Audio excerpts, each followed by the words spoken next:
Yang udah pernah pakai mikroskop? Sama sekali. Ini namanya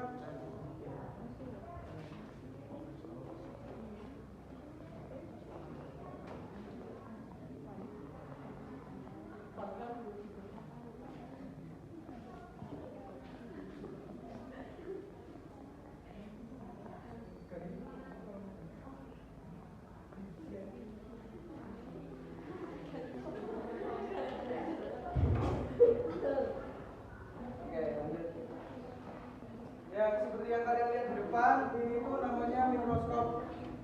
Kemarin kan kita udah bahas sel ya. Udah bahas sel. Nah, yang seperti kalian pelajari kemarin, sel tuh nggak bisa dilihat dengan mata telanjang, nggak bisa lihat dengan kasat mata tuh nggak bisa. Jadi kita perlu alat bantuan yang namanya mikroskop. Sebenarnya nggak tahu ya, SMPC itu punya banyak mikroskop, tapi yang bisa tuh cuma 4 atau 5 gitu, yang lainnya rusak. Nggak tahu perawatannya gimana juga. Tapi karena sering dipakai ya.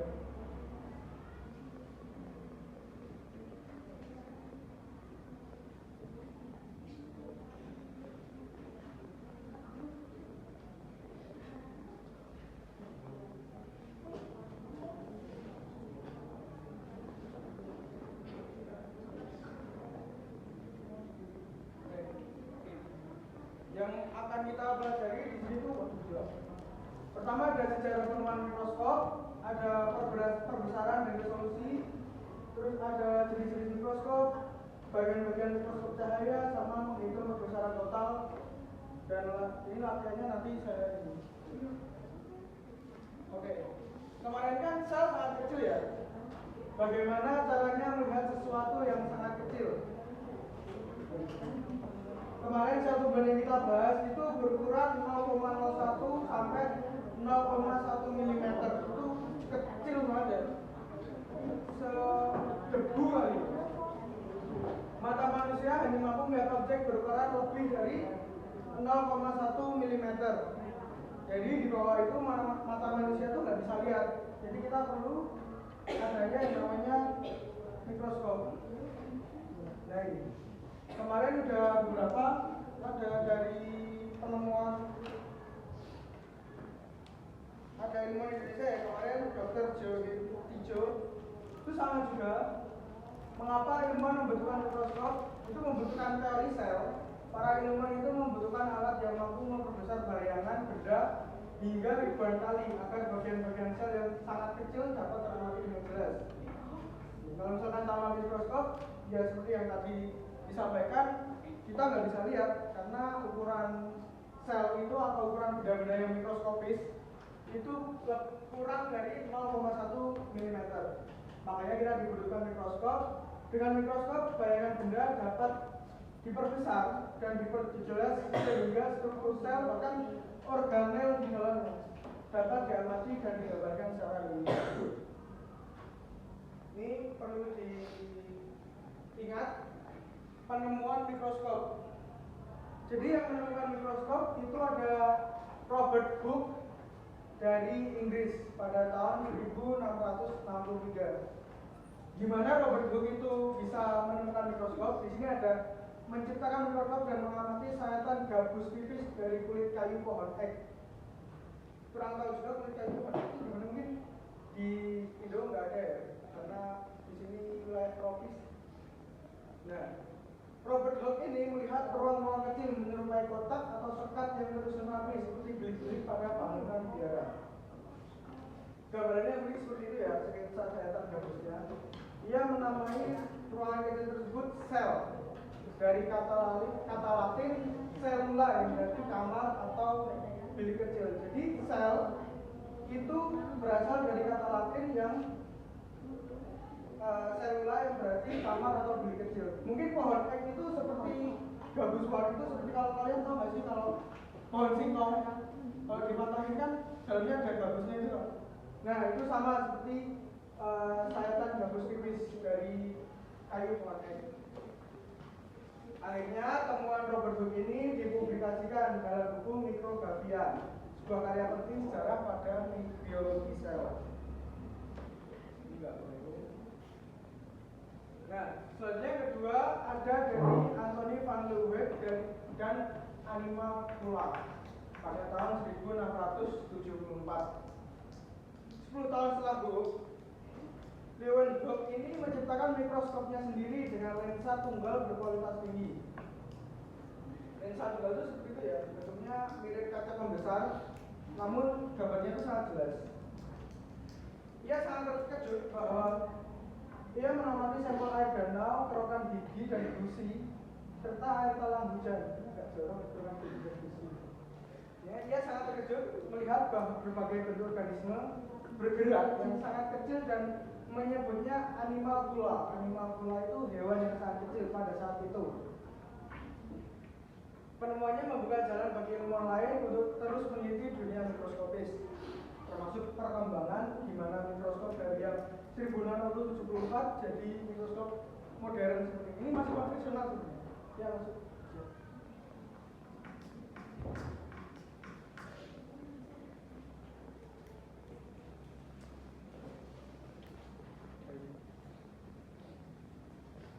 Nah, ini dari suatu perkembangan mikroskop 1663 mikroskop itu diinisiasi oleh Robert Hooke dengan mengamati sayatan gabus.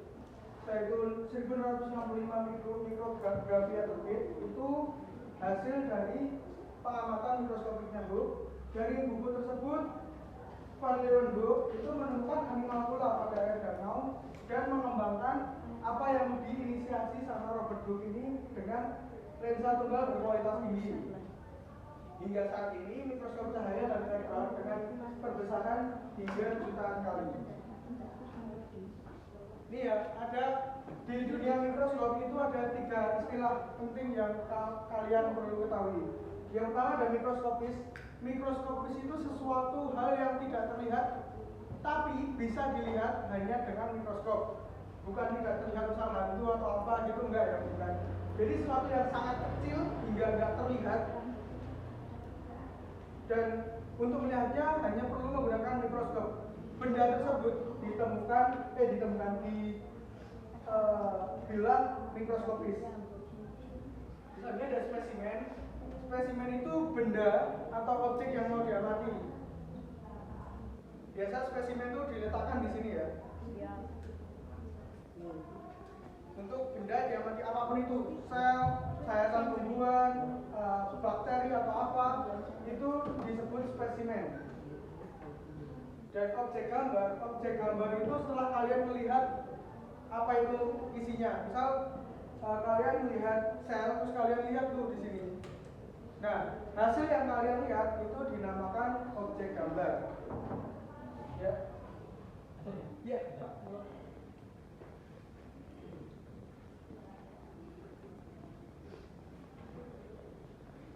Nah, ini penting untuk kalian ketahui. Jadi mikroskop itu ada 2 jenis ya. Mikroskop cahaya dan mikroskop elektron. Mikroskop cahaya itu seperti ini. Ini tuh mikroskop cahaya. Mikroskop elektron itu biasanya digunakan di lab-lab yang udah canggih ya. Terus juga harganya lumayan mahal, bahkan mungkin di Untidal itu mikroskop elektron tuh nggak tahu saya bahkan punya atau enggak, karena emang harganya lumayan mahal karena menggunakan. Oke, kita bahas aja perbedaannya. Yang pertama, cahaya. Sumber cahaya di mikroskop cahaya itu seperti namanya, mikroskop cahaya. Menggunakan cahaya yang merambat melalui lensa untuk menghasilkan bayangan yang terbesar. Jadi cahaya tersebut akan dipantulkan di sini. Ini ada namanya cermin. Cermin ini nanti masuk ke diafragma, terus menembus melalui spesimen. Jadi dari kasarannya itu spesimen dikasih sinar di bawah biar tembus pandang. Mungkin seperti itulah biar terlihat jelas. Nah, kalau elektron itu menggunakan sinar atau radiasi elektron, bukan cahaya tampak. Jadi dia nggak pakai cermin, nggak pakai kaca, dia pakai listrik. Jadi dia ditenagai oleh listrik. Yang kedua perbedaannya terbagi menjadi 2 jenis. Monokuler, 1 lensa okuler, dan binokuler, 2 lensa okuler. Ini itu termasuk monokuler. Dia di lab juga ada yang binokuler. Jadi ininya. Jadi ini satu lensa okuler dan binokuler, satu lensa okuler dan dua lensa. Jadi yang satunya yang bilang itu punya satu itu untuk mengamati ada dua gini kayak teropong, persis kayak teropong gitu. Nah, yang mikroskop elektron perbedaan kedua itu menghasilkan gambar jauh lebih detail dan jelas dibanding mikroskop cahaya. Jadi kalau mikroskop cahaya ini mungkin kurang detail, strukturnya kurang dapat jelas. Kalau mikroskop elektron ini sangat jelas karena dia ditembak sama elektron, sama radiasi ya. Nah ini, yang mikroskop cahaya itu umum digunakan di sekolah atau dan laboratorium sederhana. Jadi di sekolah, di kampus saya juga itu biasanya memakai mikroskop cahaya. Bahkan saya nggak tahu, kurang tahu Unida itu punya mikroskop elektron atau enggak, karena ini biasa dipakai di penelitian-penelitian yang mungkin ultra ya. Dan mikroskop elektron itu mampu memperbesar objek hingga 1 juta kali. Jadi objek itu diperbesar 1 juta kali ya. Yang sedangkan mikroskop cahaya itu perbesarannya terbatas, umumnya hingga ratusan kali. Iya, biasanya hingga ratusan kali. Dan kalau elektron butuh, biasanya digunakan di laboratorium medis dan farmasi untuk riset yang mendalam. Biasanya untuk mendiagnosis penyakit-penyakit atau sel kanker, itu dari sampel itu menggunakan mikroskop elektron. Ini perbedaannya, monokuler dan binokuler. Ini lensa okulernya dengan satu mata, kalau binokuler itu dua lensa. Jadi kayak persis teropong gitu bentuknya. Oke, selanjutnya ada perbesaran dan resolusi. Ini dua hal yang berbeda ya, perbesaran sama resolusi. Perbesaran atau magnifikasi itu berkaitan dengan seberapa besar objek itu diperbesar dibandingkan ukuran aslinya. Misal ukuran aslinya 0,1 mm itu diperbesar ratusan kali hingga berapa milimeter gitu. Kalau resolusi itu kejelasan gambar. Nih, seperti perbandingan resolusi gambar ya. Ini resolusi rendah, sedang, tinggi. Jadi resolusi itu mungkin kalau enaknya kalau burik, gambarnya burem itu berarti resolusinya rendah. Kalau jelas strukturnya dapat terus HD itu resolusinya tinggi. Jadi resolusi itu tingkat kejelasan atau ketajaman detail gambar yang dihasilkan. Nah ini bagian-bagian dari mikroskop cahaya. Ini bisa kalian lihat ya. Nih. Yang pertama ada lensa okuler. Ini lensa okuler. Ini untuk fungsinya untuk melihat melihat objek. Ini biasanya besaran 5 kali, 10 kali. Ini ada lensa okuler. Kita masuk ke sini. Nah, ini kelihatan jelas nggak? Jelas.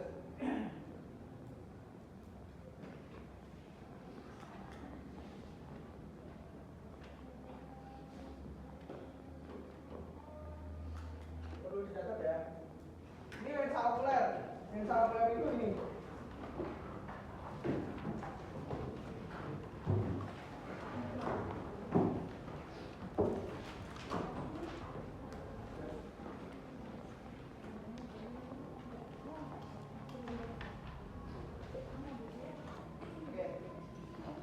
Yang kalian catat, lensa okuler itu ini memperbesar penampakan objek yang dilihat oleh mata pengamat. Jadi pas kita mengamati ini berfungsi untuk memperbesar yang dilihat oleh mata pengamat, bukan memperbesar spesimen ya. Selanjutnya ada tabung mikroskop. Ini namanya tabung mikroskop. Bagian sini itu menghubungkan lensa okuler dengan lensa objektif. Saya gambarkan saja.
sampai mana? Tadi sampai tabung mikroskop ya. Tabung mikroskop tuh ini.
Sudah saya jelaskan ya. Oke. Saya ulangi. Yang pertama itu ada lensa okuler.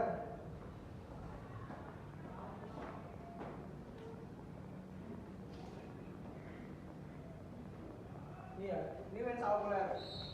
Ini fungsinya untuk memperbesar penampakan objek yang dilihat oleh mata pengamat.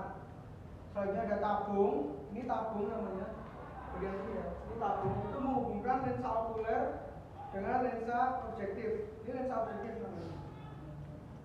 Terus ada pengitar. Pengitar atau revolver.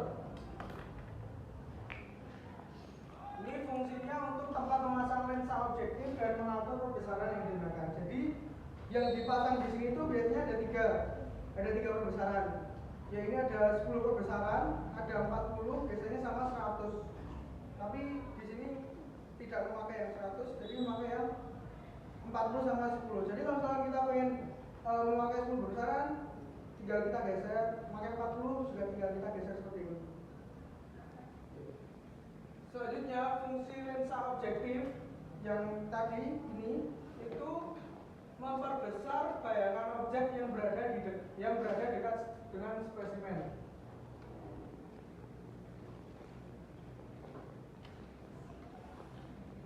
Ingat ya, perbedaan lensa okuler sama objektif. Kalau okuler itu yang dilihat oleh mata pengamat, memperbesar objek yang dilihat oleh pengamat. Kalau lensa objektif itu memperbesar spesimen. Jadi spesimen diperbesarkan, terus dibesarkan lagi agar bisa dilihat oleh mata pengamat. Ingat ya, lensa okuler itu memperbesar objek yang dilihat oleh mata pengamat, sedangkan lensa objektif itu memperbesar spesimen, memperbesar bendanya ini yang bakal diamati. Itu perbedaannya. Selanjutnya ada tombol pengatur atau diafragma. Ini mengatur intensitas cahaya. Tahu ya, intensitas cahaya itu seberapa besar cahaya itu masuk. Jadi kayak gini. Ini kan dari cermin terus dipantul ke diafragma ya. Nah, dari diafragma itu mengatur intensitas cahayanya. Jadi kita bisa atur seberapa besar cahaya yang masuk ke yang menyinari spesimen itu. Ini namanya diafragma. Terus ada makrometer. Nah ini makrometer dan mikrometer. Makro itu biasa ditandai dengan tombol apa? Ininya tuasnya itu lebih besar. Seperti namanya mikro juga sama. Mikro itu kan kecil, jadi lebih kecil tombolnya. Makro itu memfokuskan bayangan secara cepat atau kasar. Jadi misal ada spesimen ini masih ngeblur, terus kita pengen cari fokusnya di mana. Nah itu menggunakan makrometer. Biar kita bisa lihat detailnya, maksudnya fokus detail. Jadi kan udah ketemu nih fokusnya di mana. Kita mau mengatur biar lebih detail lagi, itu menggunakan mikrometer. Itu yang dinamakan secara kasar dan secara halus. Fokus kasar itu fokus terdekat. Kita cari fokusnya dulu. Ini udah kelihatan kayak fokus, baru fokus detailnya kita memakai mikrometer itu. Terus ada meja objek. Ini namanya meja objek ya. Ini namanya meja objek dan ini namanya penjepit preparat. Saya tolong tambahin. Ini penjepit preparat.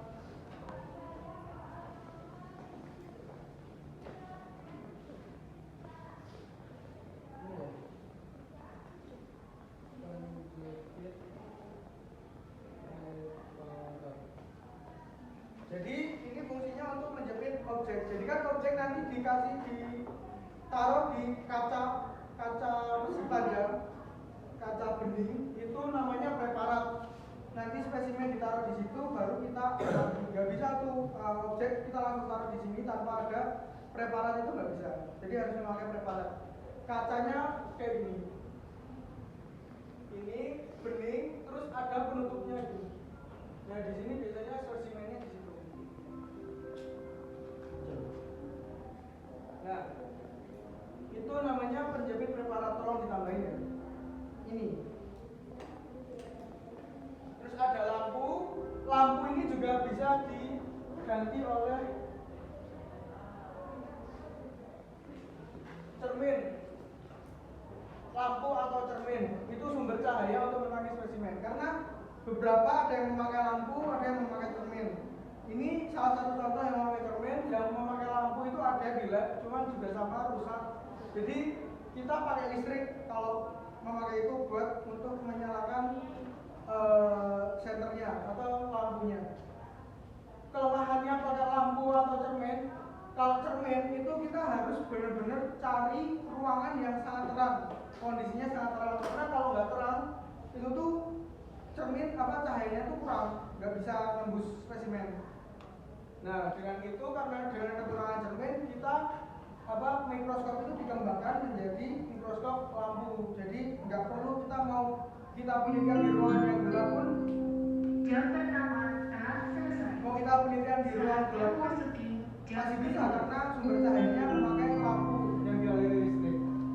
Terus ada dasar mikroskop, yaitu menjaga kedudukan atau kestabilan mikroskop. Ini namanya dasar mikroskop. Oke, lanjut ya. Udah dicatat kan?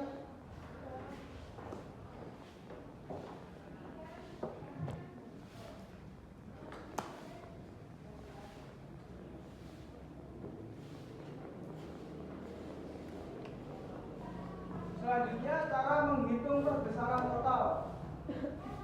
Nih.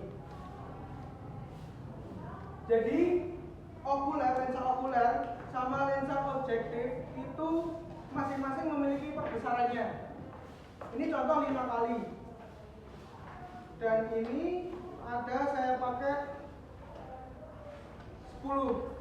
Jadi perbesaran total itu perbesaran okuler kali perbesaran objektif. Contoh, perbesaran okulernya 5 dikali perbesaran objektifnya 4. Di sini 10.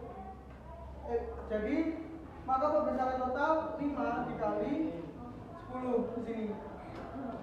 Atau bisa contoh di sini perbesaran okulernya 10 dikali perbesaran objektifnya 4. Maka perbesaran totalnya 10 dikali 4 sama dengan 40 kali dari ukuran aslinya. Ingat ya, perbedaan 100 kali, 40 kali, 100 kali itu artinya ukuran asli diperbesar 100 kali lipat dari ukuran sebenarnya. Nih, contoh perbesaran okuler 40 kali dari kan perbesaran total perbesaran okuler kali perbesaran objektif. Maka perbesaran totalnya 10 dikali 4 sama dengan 40 kali dari ukuran aslinya. Nih, ini. Misal lensa okulernya 10, objektifnya 4, berarti 10 dikali 4, perbesaran totalnya 40 kali. Lensa objektifnya 10 berarti kali 10 100 kali. Lensa objektifnya 40 berarti kali 40 berarti 400 kali. Seperti itu ya, jadi contoh perhitungan perbesaran totalnya. Nah, coba kalian, ini cuma kayak kali-kalian doang ya. Coba kalian kerjakan lensa berarti menghitung perbesaran totalnya. Coba dikerjakan.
Ya, yang nomor 1 berapa perbesarannya? 100. Yang nomor 2 20. 100 kali 20 kali gitu ya. Yang nomor 3 1000 kali. Yang nomor 4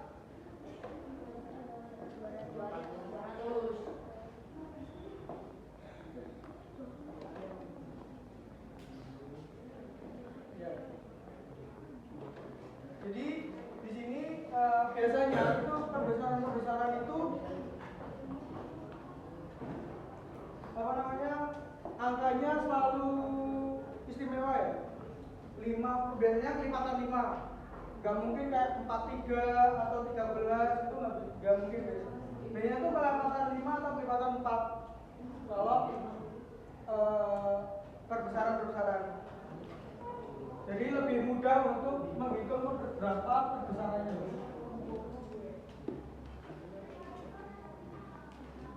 Oke, selanjutnya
siapkan satu lembar kertas.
Kayaknya tadi udah nyatet ya, fungsi-fungsi mikroskop sama saya sudah tunjukkan bagian-bagiannya. Sekarang kerjakan tabel ini. Misal nomor komponen 1, nama komponennya apa, fungsinya apa. Terus di situ ada fungsinya mengatur fokus kasar. Itu nomor komponennya yang mana, sama nama komponennya itu apa. Silahkan kerjain. Waktunya 15 menit. Kalau dia kurang jelas gambarnya atau gimana, tanyain aja.